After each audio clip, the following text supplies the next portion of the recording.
Bonjour à tous et bienvenue de nouveau à notre cours d'introduction au nettoyage efficace.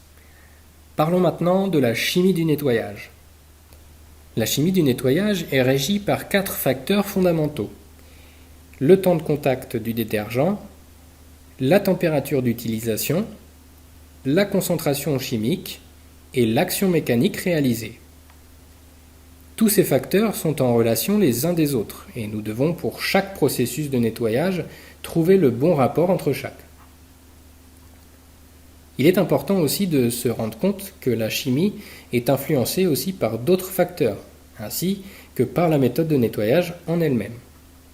En effet, la sélection du produit chimique adéquat se fait en prenant en considération les facteurs suivants: la qualité de l'eau, le type de résidu, la compatibilité des surfaces, la méthode utilisée et le comportement du produit chimique vis-à-vis de l'environnement. À considérer que les réglementations en matière d'environnement évoluent très rapidement. Dans une usine de production alimentaire, nous utilisons des produits chimiques et également des désinfectants. Il faut savoir que dans la majeure partie des cas, nous utilisons des désinfectants et non des stérilisants. C'est-à-dire que même après son utilisation, il reste de la vie microbienne, bien que celle-ci a été réduite à des niveaux acceptables. Les 5 facteurs dont nous avons parlé précédemment s'appliquent également pour la sélection d'un désinfectant.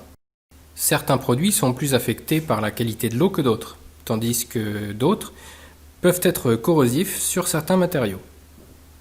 Il est possible d'utiliser un désinfectant sur plusieurs surfaces, qu'elles soient en contact avec les denrées alimentaires ou non. Mais il faut toujours avoir à l'esprit que d'un point de vue technique, les désinfectants sont en quelque sorte des pesticides.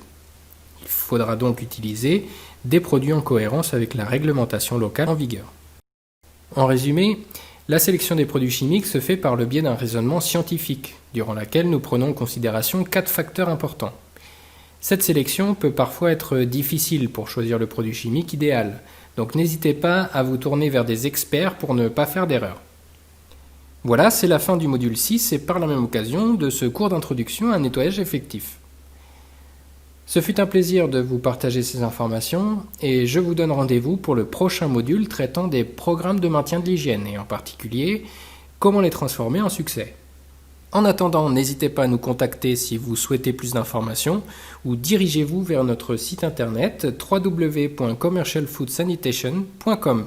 À très bientôt!